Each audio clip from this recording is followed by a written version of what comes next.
On the 8th of November, 2023, YouTuber 𝐬𝐮𝐬𝐫𝐞 uploaded a video of himself exploring a decaying, abandoned building with the simple goal of filming his graffiti tagging on camera. At first, everything unfolds as expected. The footage shows him wandering through the structure, hunting for blank walls and spraying his art in several spots without trouble. The silence of the crumbling location provides an eerie backdrop, but nothing feels particularly threatening. That changes abruptly at the 3-minute mark, when the entire tone of the video shifts from casual exploration to sheer terror.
Without warning, a figure suddenly bolts across the rooftop and charges straight toward the cameraman.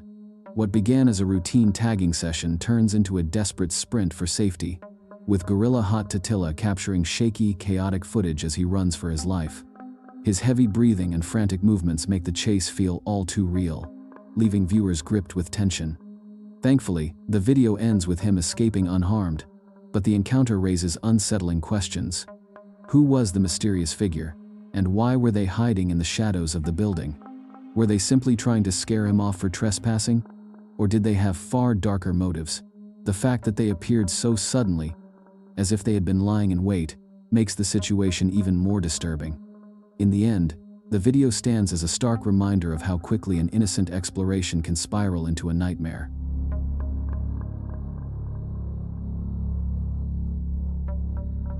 This unsettling clip comes from TikTok creator Hunter Matisse, also known as Duke of Alabama. Hunter lives in a 160-year-old house, located directly across from a forensic center where autopsies are performed. One evening, after finishing up in the kitchen, he headed upstairs and cut through a corner of the hallway. And that's when he stopped dead in his tracks.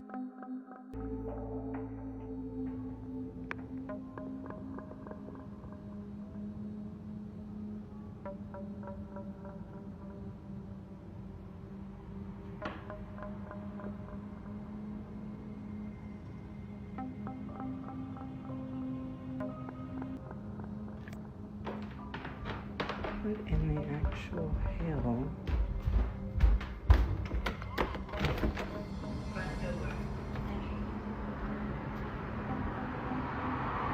There's literally...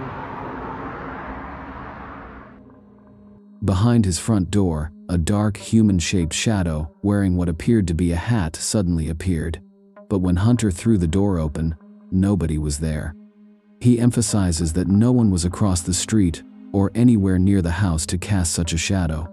The recessed doorway alone would make it nearly impossible for an angled shadow like that to appear. The figure was so sharply defined it looked convincingly human, yet its behavior was anything but normal. Was it simply a trick of the light, or something far stranger? The truth remains a mystery.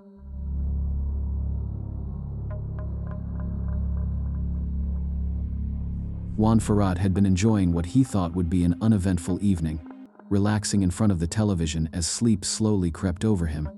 His eyelids grew heavy, and he reached for the remote, ready to switch everything off and head to bed. But just as he did, a sudden and violent pounding erupted against his front door. The knocks were sharp, relentless, and filled the room with an urgency that sent chills down his spine.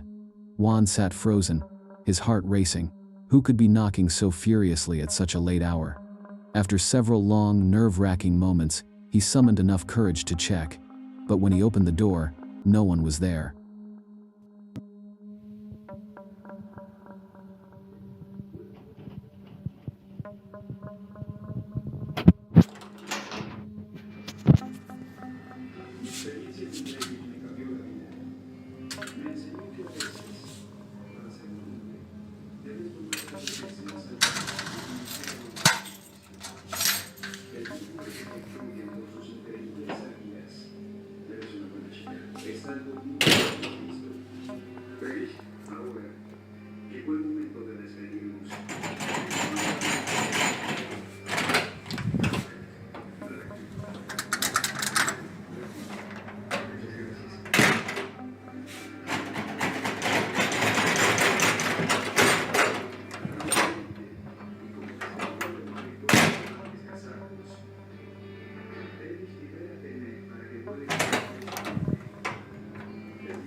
Confused, he shut it again, only for the pounding to return, echoing through the entryway as if some unseen visitor refused to leave.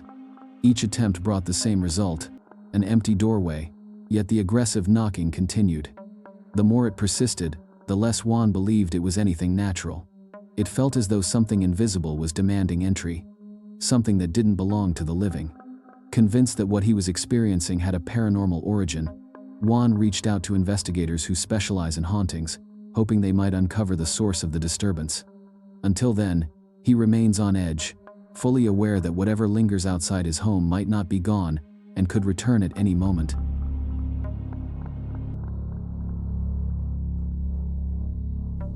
Miguel had worked the same job for years, but to him it felt like nothing more than a burden he carried day after day. The endless shifts, exhausting nights, and careless coworkers left him bitter and worn down. Yet the worst part came after hours, when the building emptied out and he was left alone in suffocating silence. That stillness gnawed at him, pressing in from every corner. But one night, that quiet was broken in a way that sent his blood running cold. From the bathroom down the hall came the steady rush of water, even though he knew he was the only one there. Hesitant but drawn by unease, Miguel forced himself to investigate.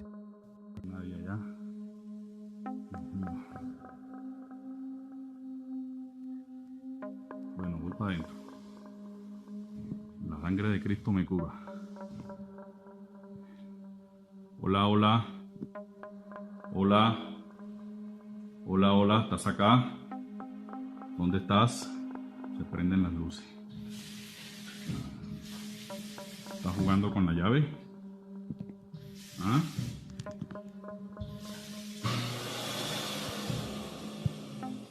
¿Estás jugando con la llave?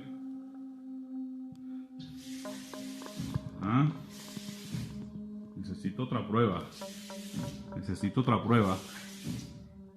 ¡Ay, marica! The moment he stepped inside, the situation turned nightmarish. Faucets began twisting open and shut on their own, water gushing and cutting off in a taunting rhythm. Without warning, the hand dryer exploded to life, blasting in jarring bursts as if mocking him. Miguel froze in place, his chest tight, torn between standing his ground and fleeing. Then, with a deafening crack, one of the stall doors slammed shut, the sound reverberating through the empty room. That was all it took. Terror surged through him, and he sprinted out, heart pounding, unable to look back. In that instant, Miguel understood something he had tried to ignore for far too long. His soul-crushing job hid more than long hours in misery. So, moral of the story is, not everything should be explored. Safety comes first when facing the unknown.